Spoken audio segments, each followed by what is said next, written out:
ये pattern development programme के साथ में आप लोगों की नैक की प्रोडक्शन की भी मीटिंग है। नैक में जिन्होंने काम करा है, उन्होंने जो काम छोड़ा है, उस रेफरेंस में की मीटिंग करेगी। तो जिन्होंने नहीं करा उसकी भी सर किसी का वाइस-चांसलर सर ने इस बारे में एक्शन लेने को कहा है। तो हमने अब तक जो भी चीज़ें करी है बहुत सारी चीज़ें मेरे पास हुए और बहुत लोगों की बहुत सारी चीज़ें मेरे पास नहीं है।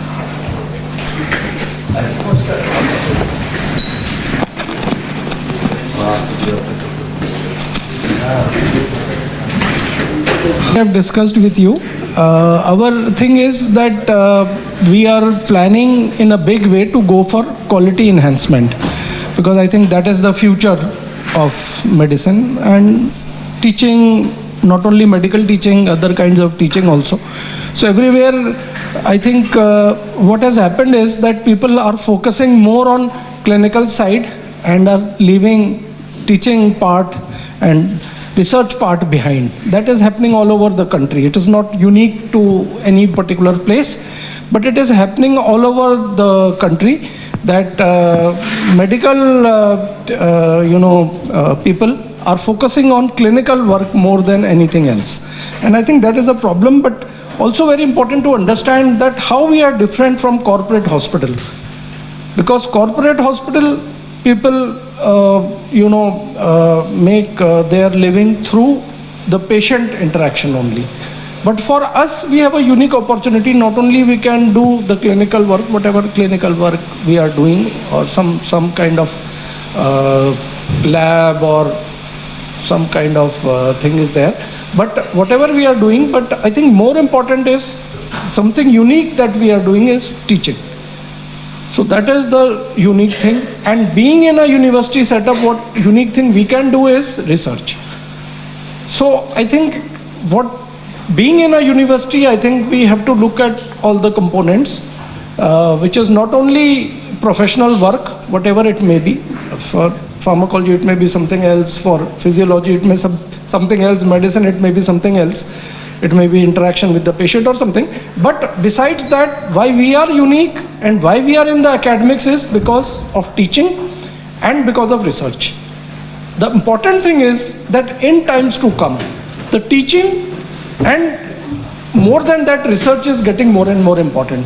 So there will be a lot of weightage on who can teach better, or who has awareness about all the teaching modalities, and those who can do a lot of research. Because now, I have done my fellowship in interventional cardiology from Washington DC. At that point of time, people were making more money from research and from their teaching assignment than what they were making, because there what they do is they give you a fixed pay for the clinics, but whatever research you do, whatever projects you do, whatever money you get, that is added on. And for teaching also, things are there. So whatever lectures you do, if you develop an online program, then you get certain paid by some people. So people were making more money from research and academics compared to mere just professional work. And I think the same thing is going to happen here. We are in a very good position that we are in a teaching institution. So if we can develop this facility, and you might know that a lot of private people are also coming in, Cleveland Clinic, Harvard, everybody will set up their medical colleges or things like that here. So if we are good here, then it is a good opportunity for us also.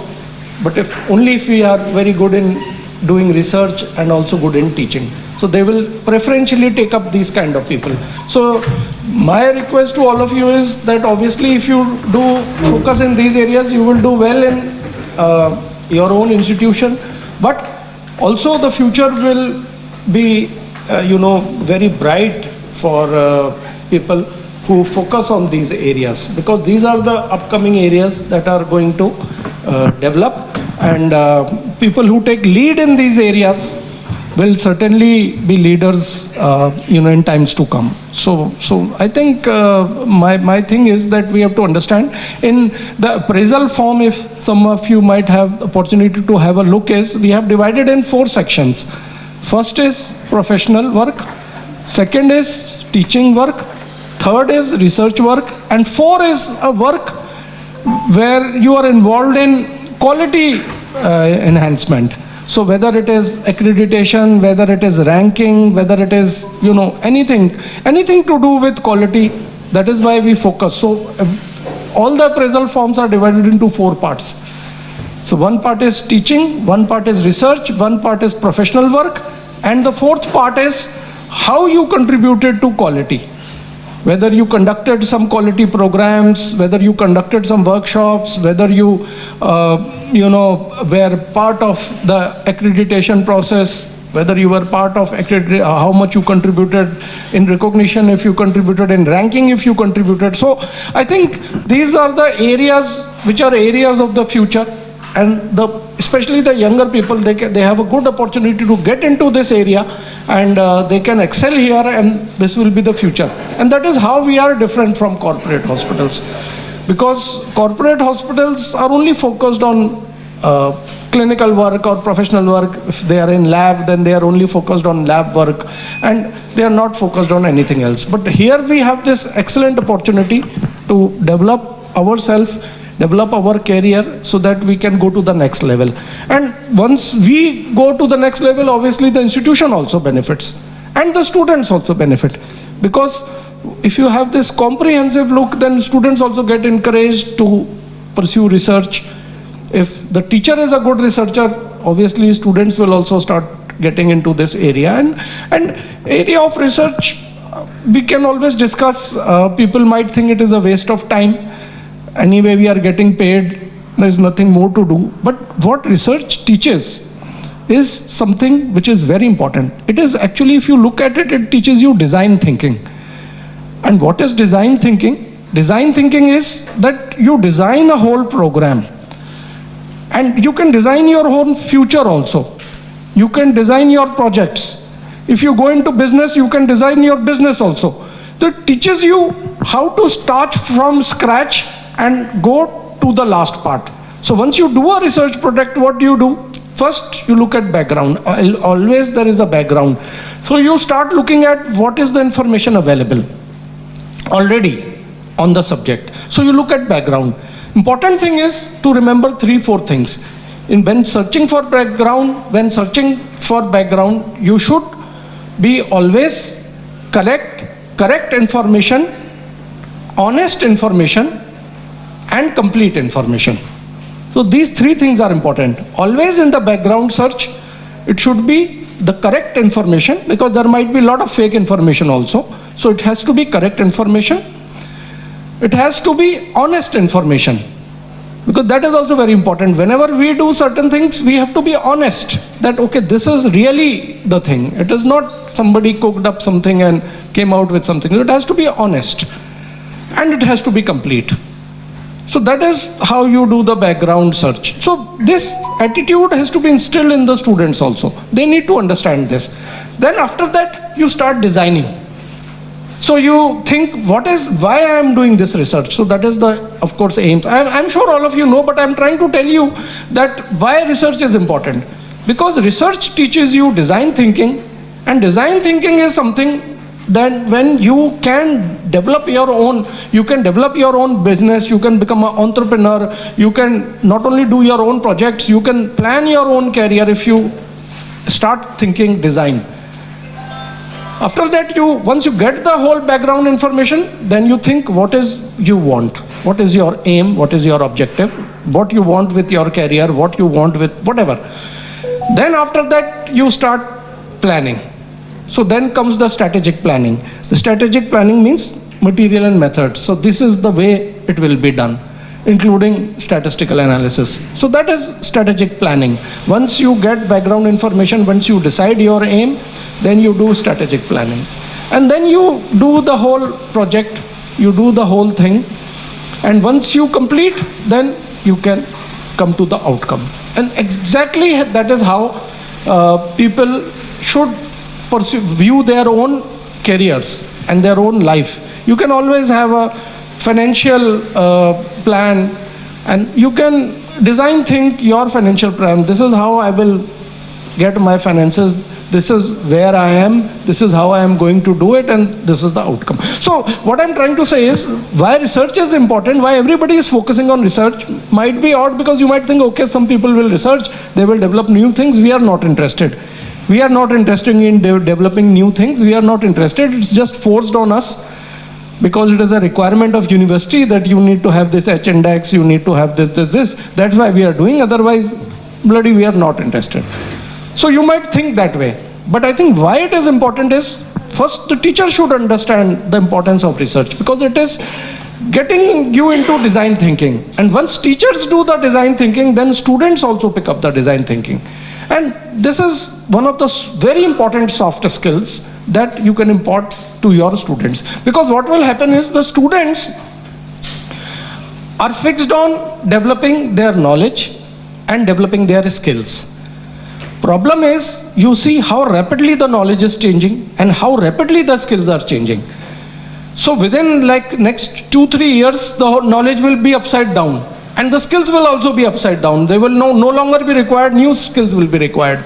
Only a person who has got soft skills will develop new skills and will develop new knowledge. So that is why it is very important to develop soft skills in our students.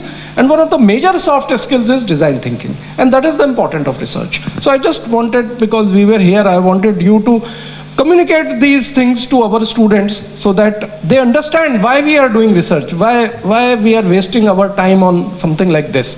I think that is the crux of the matter. So with this, I thank you all for coming here. And sir, everybody has come, or some people are absent?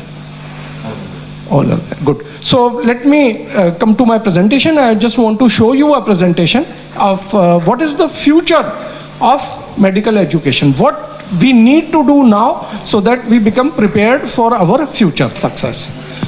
And that is the thing why we need to be educated. Because people who are educated, I mean, irrespective of your background, if you are educated, then you are in line for success. And that is why Government of India or world has mandated that primary education should be available 100%. Anybody who is born on earth should have a primary education till class 12. Everybody should have that kind of education. And after that, higher education, which is bachelor's, master's or higher, should be there in at least 50% of the population.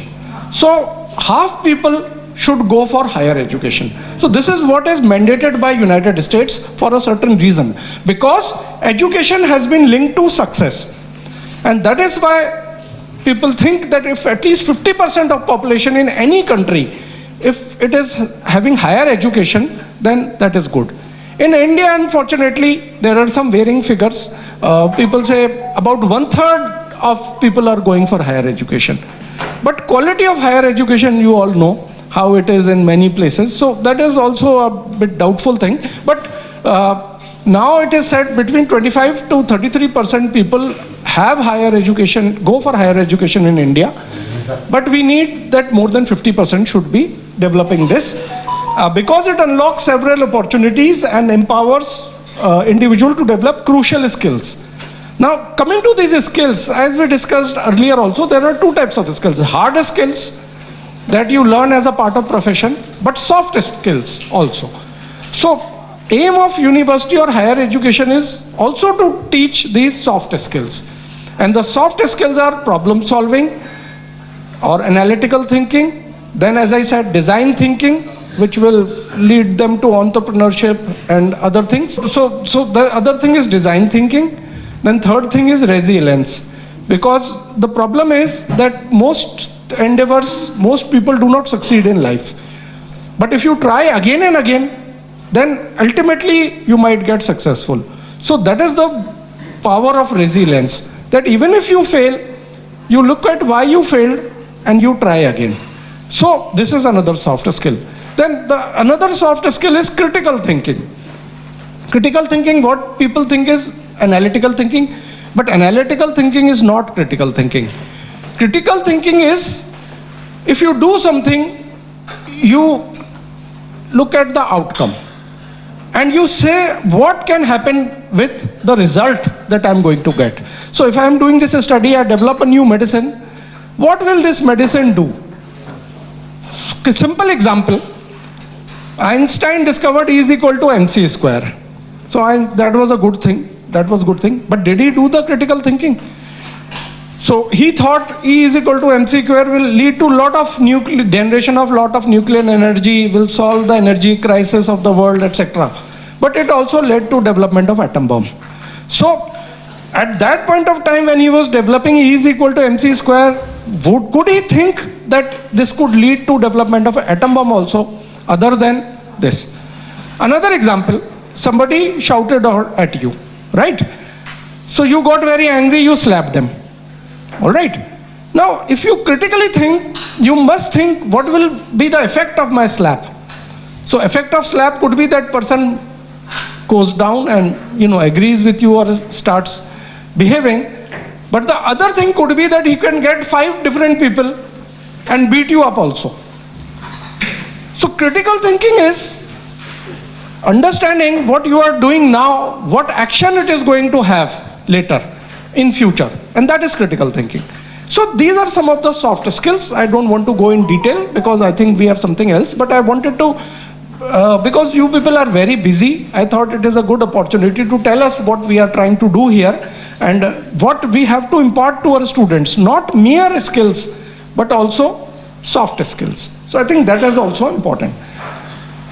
Also, I think very important thing that has happened is, all of us are aware of this Bharatiya Gyan Parampara. We know there were Gurukuls, we know a lot of things actually, as a part of our religious, cultural upbringings. But the current tendency is to neglect all that and say that this is not science and just, ignore it and move towards the Western world.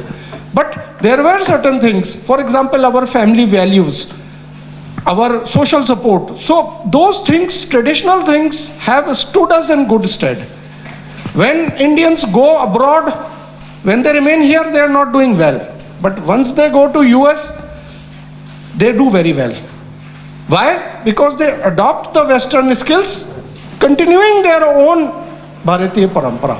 So the combination of these two things, the Western ideas with Bharatiya Parampara, actually makes the person very good. Because Westerns are not exposed to these ideas, so they never know. And we are not exposed to Western ideas, but when we go to West, we get those ideas and we combine them. And so I think important to understand is that we have to also not look down at our own things. Rather, we should look at good points and try to integrate into our Western kind of education that we are going for.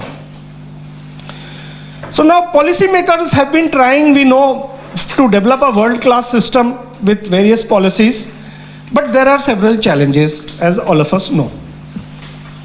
The other thing I said was education, the other was quality. Quality is what?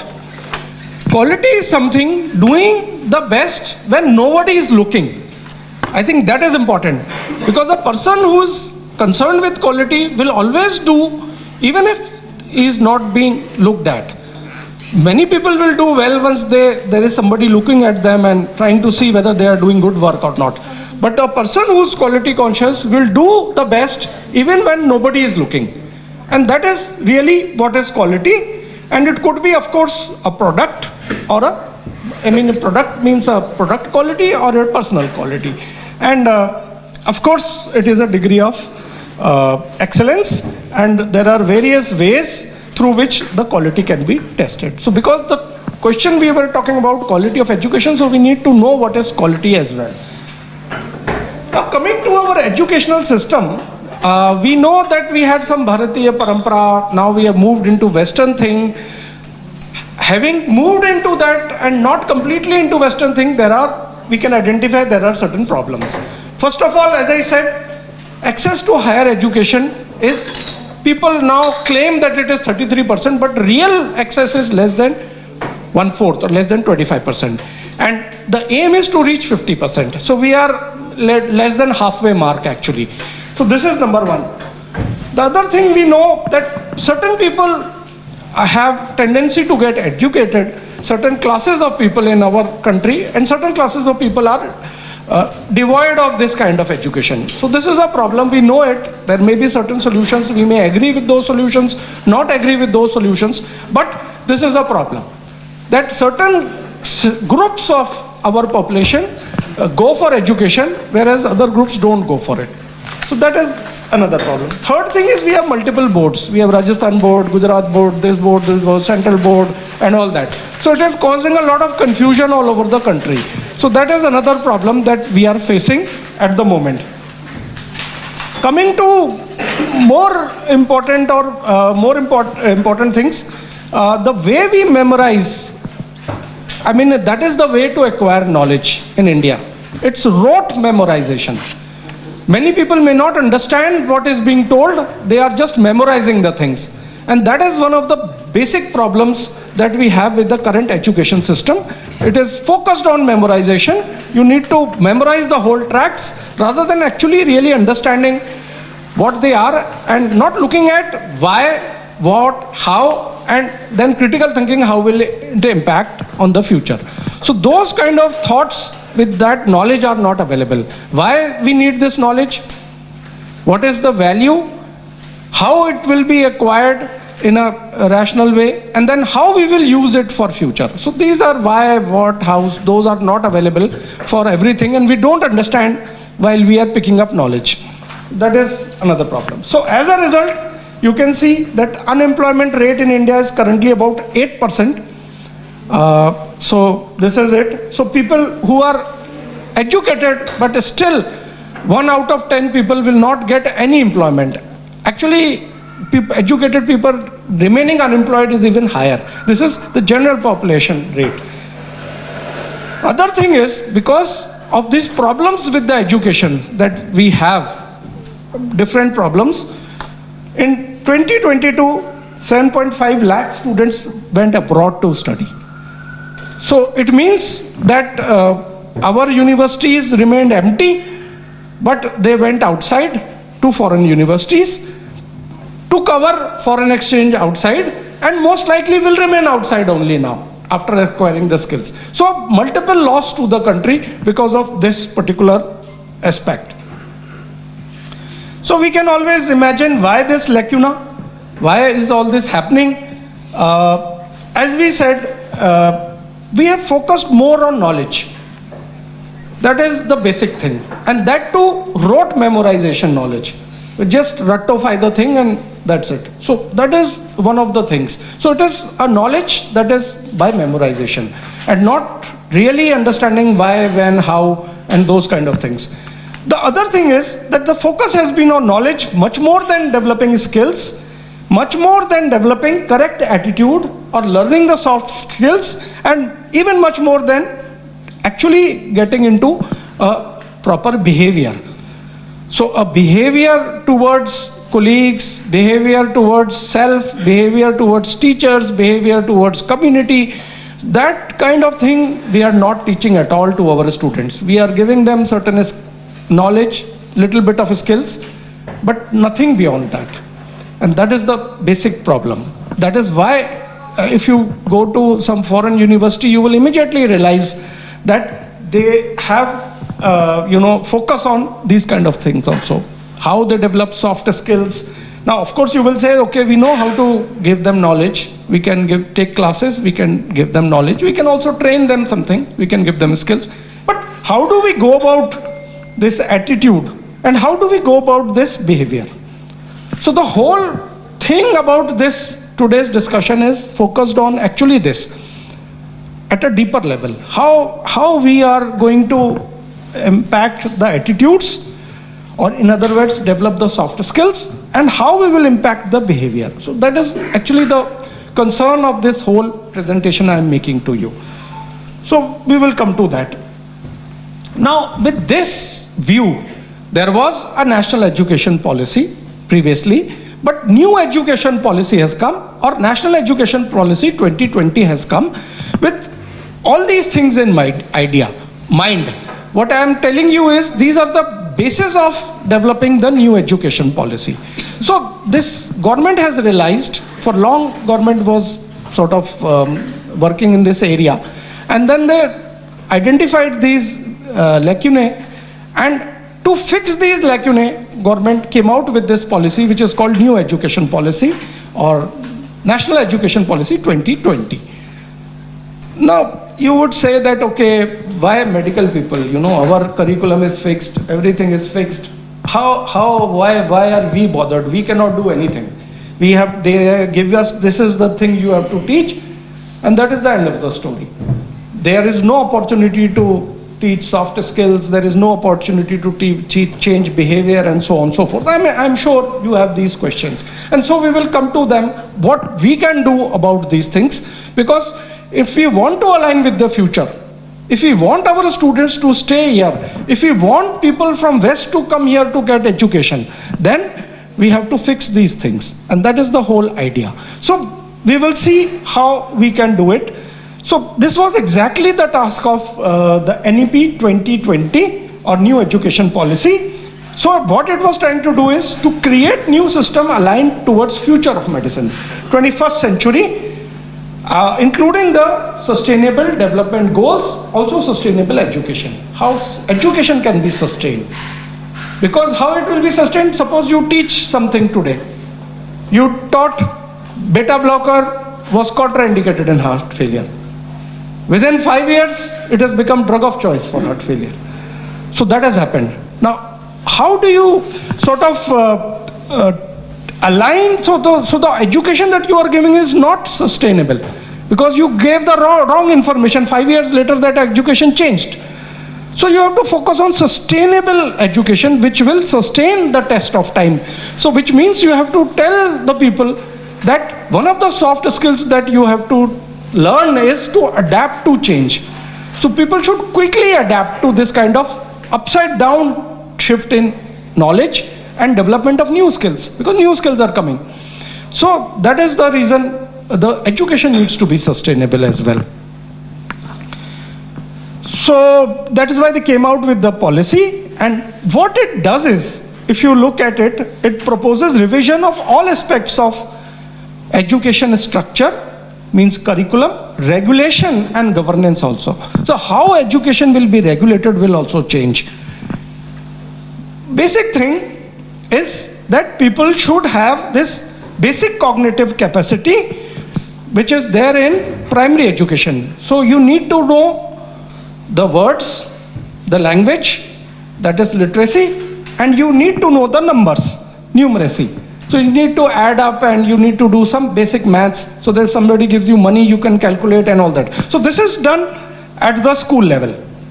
But once you come into higher education, then higher is basically now it's development of soft skills.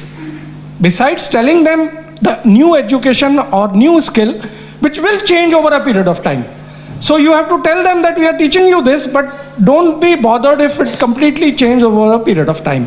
So you have to tell them that this soft skill is very important, which is, of course, some of them is critical thinking, problem solving. The other thing that is very important is that every branch, including medicine, and I will come to that, is good in some things.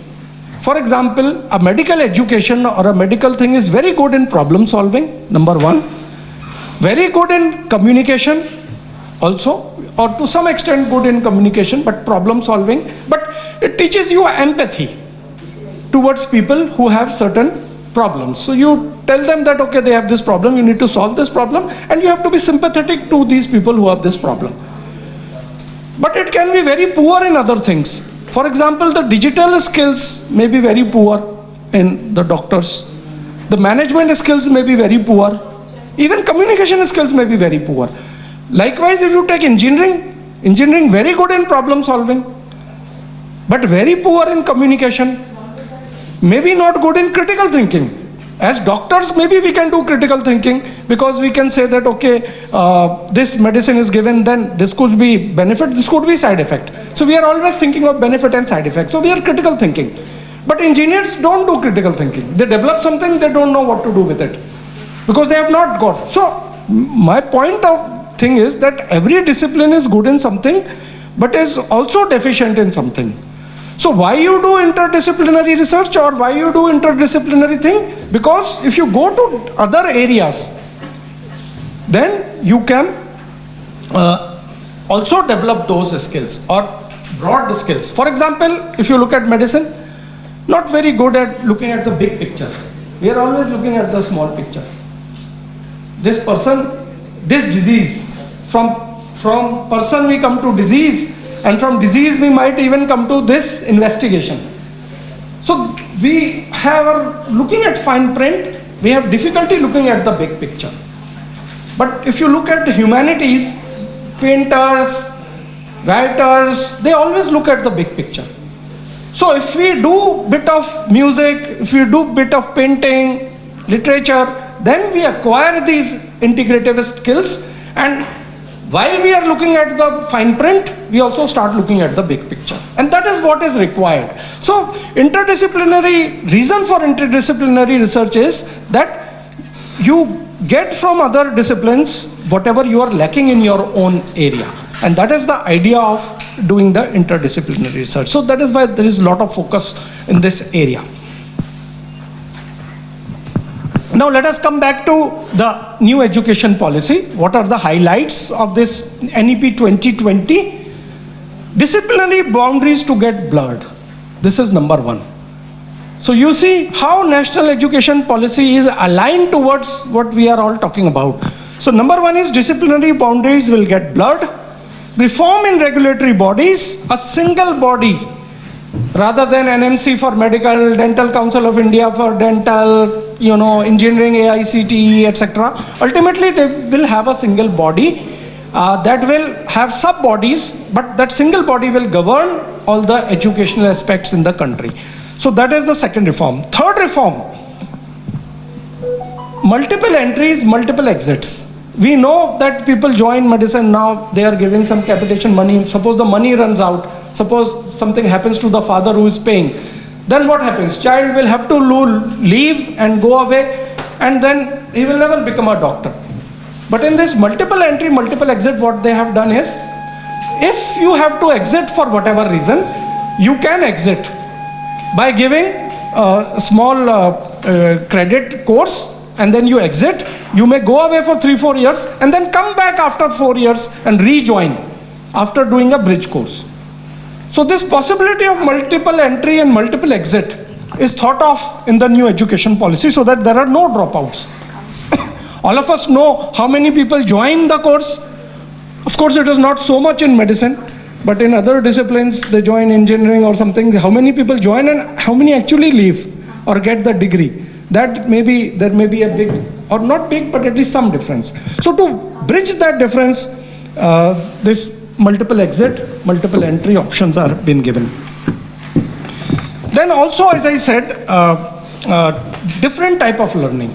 So access to different streams, because your stream may be deficient in something. If you have access to multiple streams, you can get more information from other areas, and then people will have a more holistic kind of education. Then focus on experiential learning. What we are focused is, in every lecture we give a whole lecture which is just a didactic kind of thing, and there is nothing why student will understand why this lecture is important to me, because the student doesn't know why this lecture is important to me. You are telling him, okay, this is law of physics, first law, second law, third law, law of thermodynamics. I mean, of course this is engineering and thing, but even in medicine you are teaching some laws or some other things. You are teaching hemoglobin is this much, 12, and other things. But the person is not understanding what is the importance of what you are teaching. But if you include a case in your presentation, then the student will immediately understand, oh, that is why we were looking at hemoglobin, because if hemoglobin is, let us say 6, then person may get heart failure and person may get really sick.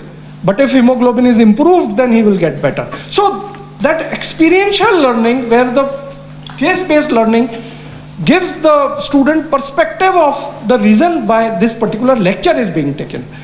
If we are doing anatomy, if we do, okay, these are the nerves causing the, axilla and all that. They're not interested because 100 nerves are running, some going here, there, some blood vessel, something, never understand. But if you include a case of brachial palsy, he will immediately understand, oh, okay, that is why I am learning this, because this can happen. You can tell him about femur, but you tell him fracture femur and what it can go, fat embolism leading to death, pulmonary embolism and all that. And then student will immediately understand that this is why I am reading this whole thing. So experiential learning or case-based learning is a very important thing. So this is what they are focused on. Experiential learning in all the curriculums. And what they want is improving this higher education enrollment ratio to more than 50%, as I already said. Then digital learning. And this is an interesting concept because this is one of the most cost-effective things and also easily accessible. And also people can do it at their leisure. So suppose you have an online program and student can take it any time of the day. So they will on their free time take that. The cost will be very low because it's available for everybody. And so, a lot of benefits are there if it is taken in the right spirit. So this digital learning is becoming more and more important because it is realized that experts in every field may not be available every area. So that is the thing. Then of course, artificial intelligence we have to pick up because that is the new way. It's not because it's just very fancy word, but we know of the convenience. We know the convenience of Alexa. We know how life becomes more convenient. So if we can adapt artificial intelligence, then it will become more easy. I remember, in my time when we were doing MBBS, the first prof was 1.5 years. And more than 1 year people were standing on anatomy because they could not understand what it is, so many bones, and they were showing skeleton and they were showing specimens and everything. Now I have seen that students just go to videos and they just go through the video and they can get the whole 3D imaging, etc. So people are able to complete it in 1 year itself. So that is a change that has happened because of this technology. I wanted to tell you a real example of this change. Now students go to the video, they look at the video and they understand anatomy so well and much better than what we were doing with reading Gray's anatomy and and in 1.5 years also we were just wondering whether we would pass or not in anatomy because it was so difficult. But it has become so easy now, all because of this artificial intelligence. Anyway, government is also thinking of increasing the funds for higher education, so that is good. And then focus on traditional knowledge parampara. So that is, I think, another point, because we should not leave what was good in us. We should adopt good things, but in the need of adopting good things, let us not leave what is already good with us. So that is why we need to understand what parts of our thing are good, and we need to continue or improve them. And then finally, of course, as I said, exposure to West, internationalization of higher education is also a good idea. And basically, now you can see that the new education policy is basically tuned to all these things. And that is the reason for new education policy. And now they have identified 10 points.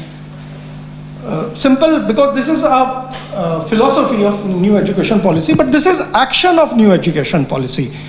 The 10 points that they have decided which can immediately be implemented is, one is multidisciplinary holistic education, and I will come to that. Digital empowerment and online education, we touched upon it. Skill development and focus on employability.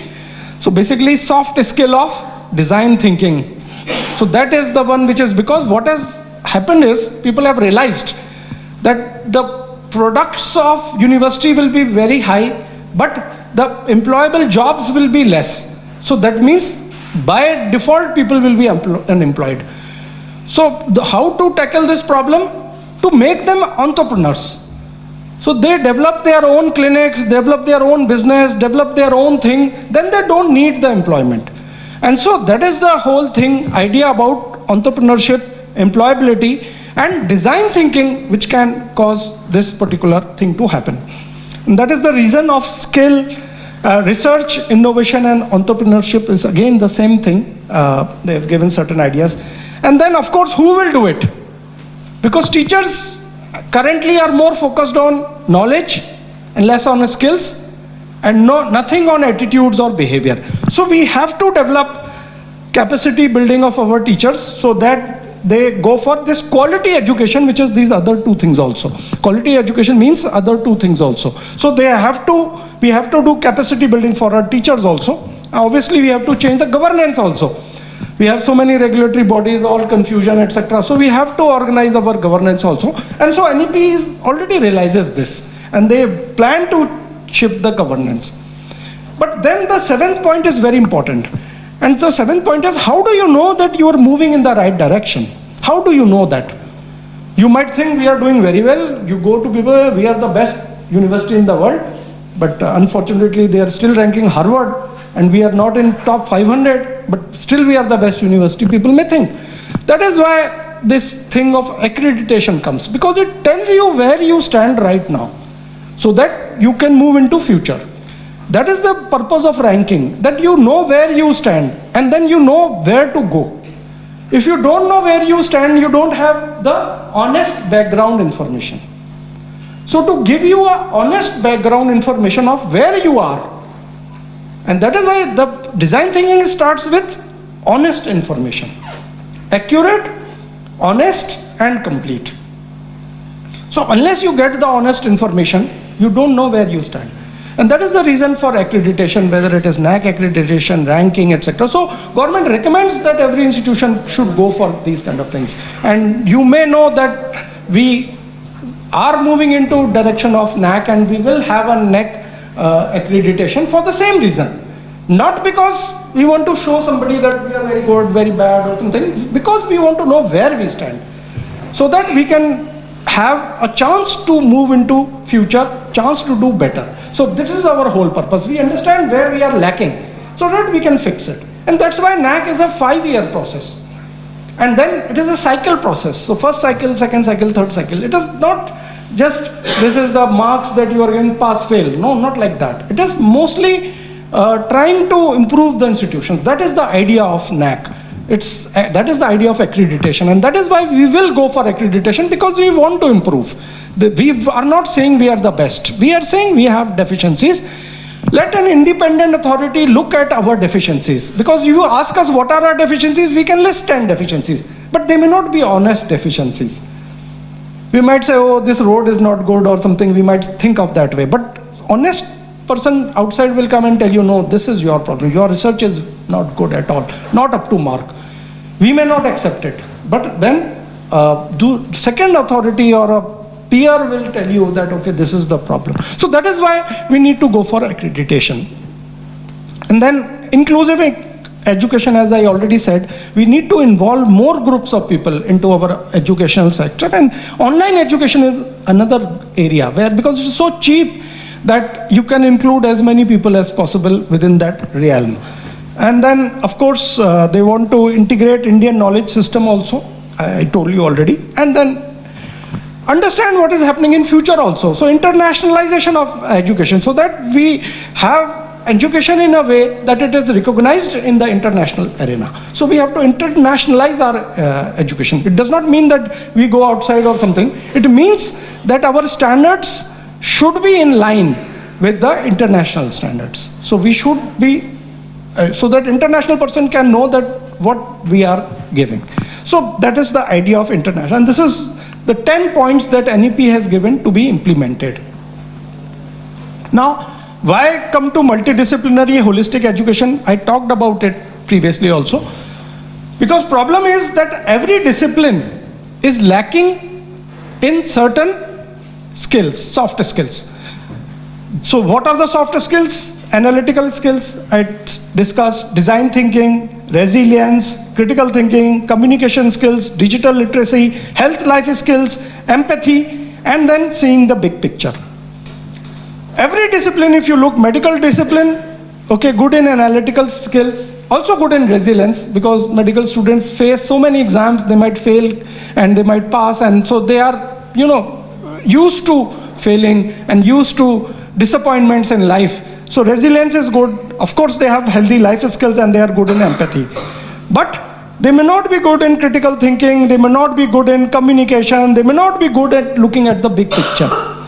On the other hand, if you look at engineering, analytical skills are good, design thinking is good because they design the projects. Digital literacy is also better, at least better than medical discipline. But they also don't see the big picture. And they are also not good at critical thinking. Einstein did not do a critical thinking, E is equal to mc square. He was a good engineer, but no critical thinking. So that is what I'm trying to say. But on the other hand, if you look at humanities, they are very good in resilience. Communication skills is also good. Critical thinking, they are seeing big picture. Law, very good in communication, very good in writing things. So even medical people can learn from law how to write and those. So if some medical person takes a course in law, their writing skills will definitely improve. If a medical person takes a course in engineering, their design thinking will improve. They will start doing projects, they will start doing things. If they take in humanities, then of course their communication skill will improve, their critical thinking will improve, and they will start seeing the big picture. So whatever you take, there will be benefit. And that is the reason for multidisciplinary or interdisciplinary interaction among different specialties. So what involves multidisciplinary education or holistic education? First is talking about curriculum. So we can always say that our NMC has fixed our curriculum. But please remember, NMC thing is minimum standard requirement. It is MSR.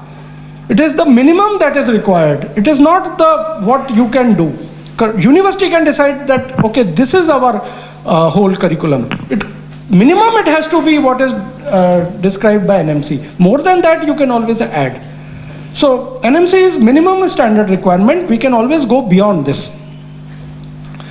So we can have creditize our system. We can give electives to make our education more comprehensive. So even medical students, we can ask them, they can take some courses from, let us say, engineering side. They might take computer application, which will also help them. It will add to their soft skill, and they can become experts in computer application, can take another elective. Or they may take ethics, some law course. So they can do ethics, which can be also be part of their thing. Or they can, pursue some research things, and that will teach them design thinking. And they can pursue management course, so they will become good in communication and in handling human beings. So basically, besides their MBBS thing, they can take up one or these others electives, and that can help them. And the other thing is we can creditize them. What it also involves is thinking of these new changes that are happening, designing new programs. So we can have new degree programs, we can add fellowships. So we can, for example, in an MBBS course, add infectious disease fellowship or infection control fellowship. So person can not only do his MBBS, but can be good in infectious control. Or we can include a fellowship of emergency medicine. So where they can handle the emergencies that are happening. So those kind of things, creative things we can do. We can give diplomas to keep up the employment opportunities. We can teach them physiotherapy. We can teach them Ayurvedic, give them knowledge about Ayurvedic medicines that are available, so that once they practice, they can use this information. So that is how we can add on maybe fellowships, diplomas, etc. Then interdisciplinary subjects need to be introduced. Curricula developed and implement have. Now this is another important thing, that what NEP wants is that whatever is your local area, some part of curriculum should be discussing that. For example, if you look at the state of Rajasthan, our problem is gender inequality. So that is our problem. I mean, maybe not here, but in the population you would know that there is a huge gender inequality. Also, fluorosis is a problem specific to this area. So we need to include these subjects or these topics in our curricula. That is what is required. Then, of course, as I said, focus on this soft skill of design thinking leading to employability, entrepreneurship, skill development. So this design think skill development, we should try to get into our courses. Then looking at, cross-cutting issues like gender, as I already discussed, Then environment we know is a big problem, and sustainability of environment is a problem.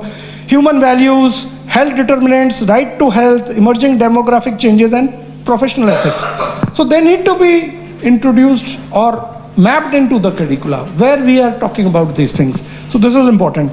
Then because the knowledge is changing rapidly, the curriculum may be fixed into the old knowledge. So new knowledges have come up. So we need to have value-added courses to be added to the curriculum so that new knowledge can be gained by the students. So that is the importance of value-added courses.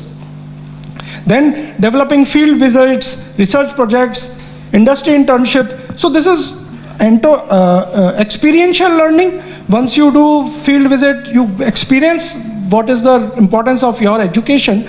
And if you develop projects, then you also start design thinking.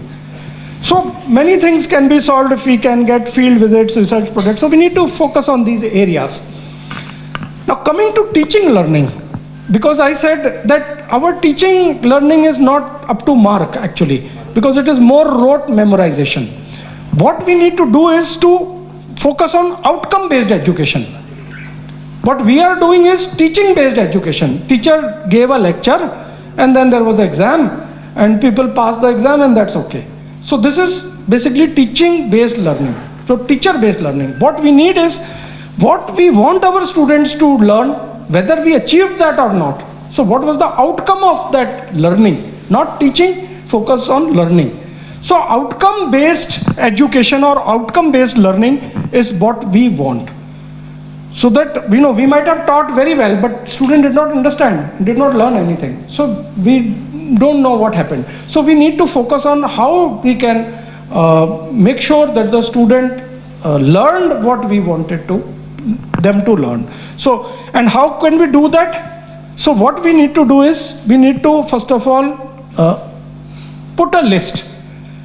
Suppose somebody is doing bachelor's from whatever place, maybe Nims, maybe some other place. How bachelor is different from other 12th pass only. So what are the behaviors that this bachelor will have versus the 12th pass person?